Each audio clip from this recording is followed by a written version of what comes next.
Hello, it's Marty from Love Inspiration here, and welcome to this next lesson. So far in this energy-based meditations part, we have covered Kundalini Reiki and Celestine Reiki.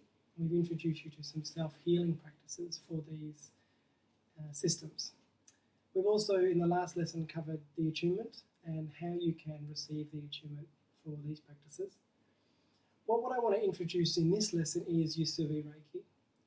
And Usui Reiki is a very popular form of Reiki, and it's practiced by millions of people worldwide. We refer to this as Usui Reiki because this was brought through to this world by a Japanese monk by the name of Dr. Mikao Usui in the late 19th century.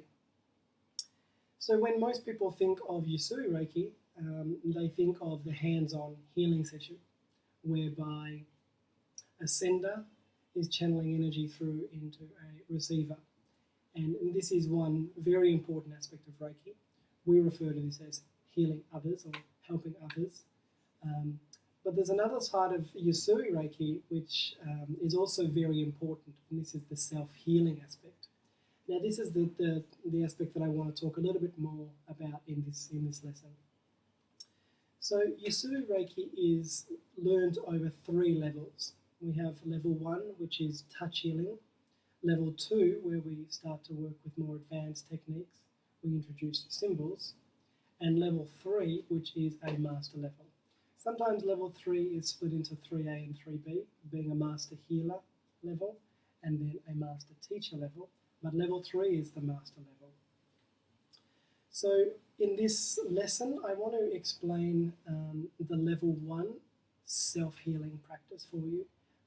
And I just want to explain this in very basic terms. There will be a guided meditation coming in the next lesson so you can follow along with this.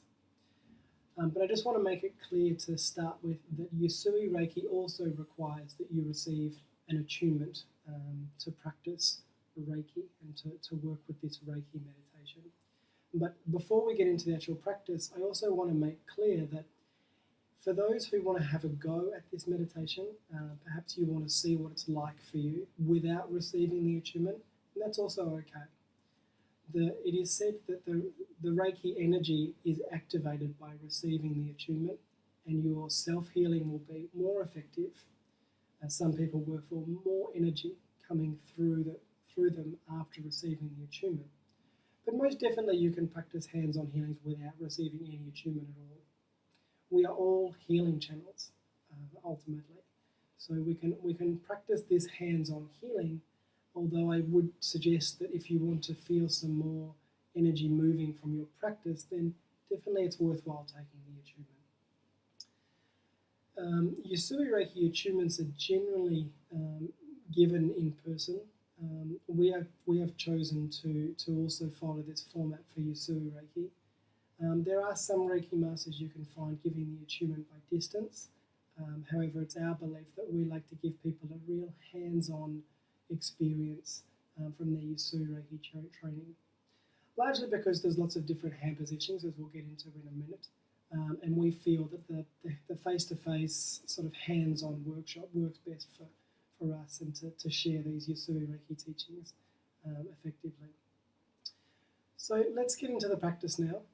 I've said that you do need an attunement before the practice, which is obviously very important.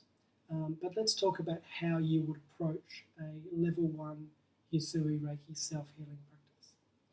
So there are a few ways to approach this. Reiki is very, very broad, which is wonderful. And there are many different types of people in this world.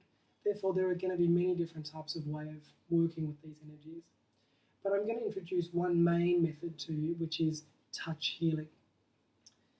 There are some Reiki masters who teach level 1 Reiki meditation in addition to this, and this in very simple terms, this is similar to the love light meditation, whereby we would just sit in meditation, we imagine that a beautiful, brightly shining sun is about 30 to 50 centimeters above our heads, and we connect to this energy, this light and this love, and we just bring it into our consciousness.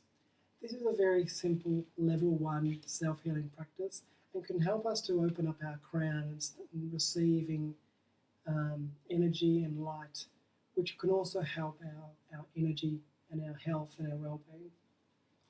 But most commonly, the techniques that are taught in level 1 is touch healing. So we're going to be working with touch healing in our guided meditation.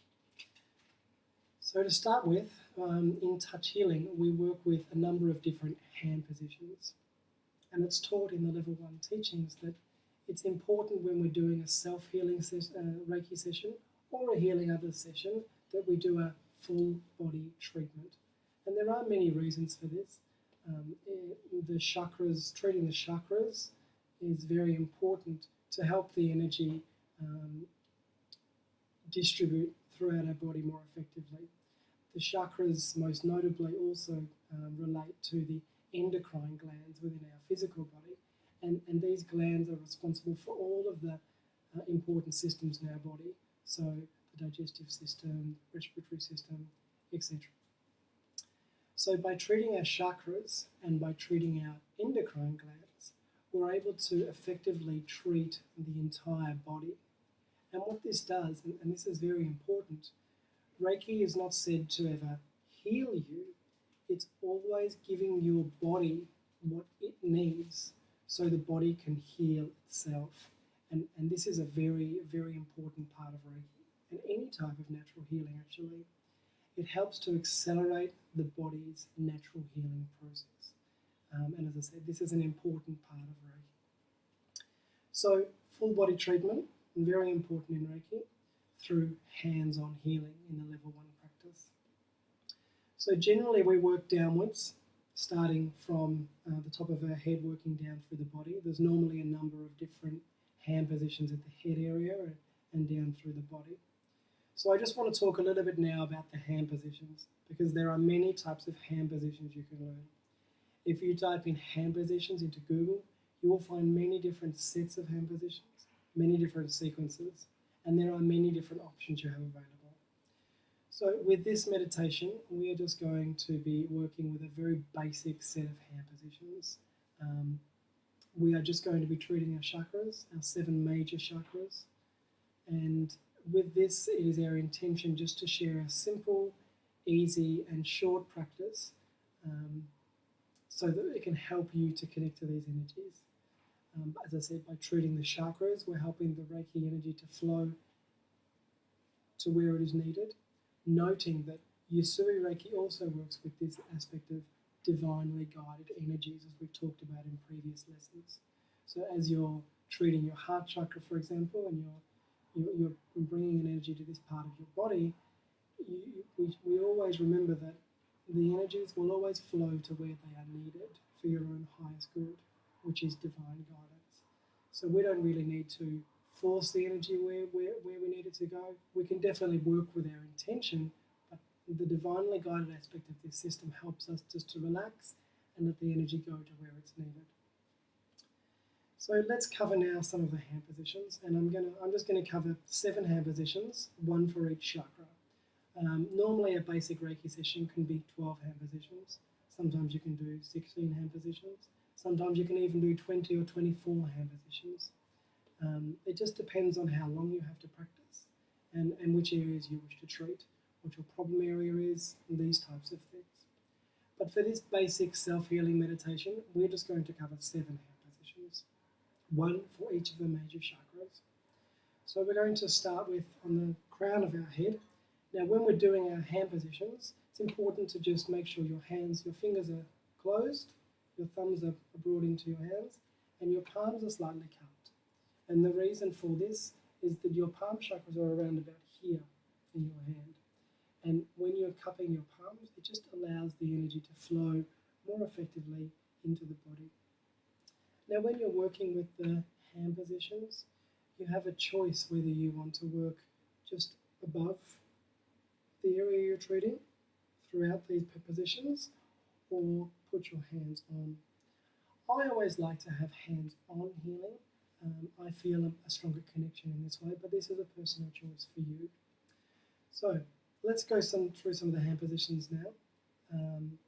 And this will be the hand positions that we're using in the guided meditation, which is next.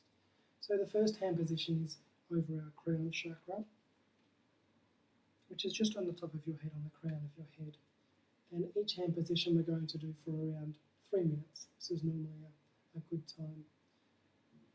And when we go from the crown chakra, we now go to the third eye chakra. We're going to put our hands in just in front over our eyes. Now you can also treat your third eye chakra with hands of your temples, or even behind the back of your head over the forehead as well. But we're going to treat our third eye chakra just like this. Again, 3 minutes, or normally as you're intuitively guided to do so, but we're going to do around 3 minutes or so. And then we're going to move to our throat chakra. You can do like this. In our meditation, we're going to do like this, because when you're sitting, this is more comfortable. And then moving from our throat chakra down to our heart chakra. Some people like to treat their heart chakra in this way, and you can do a combination.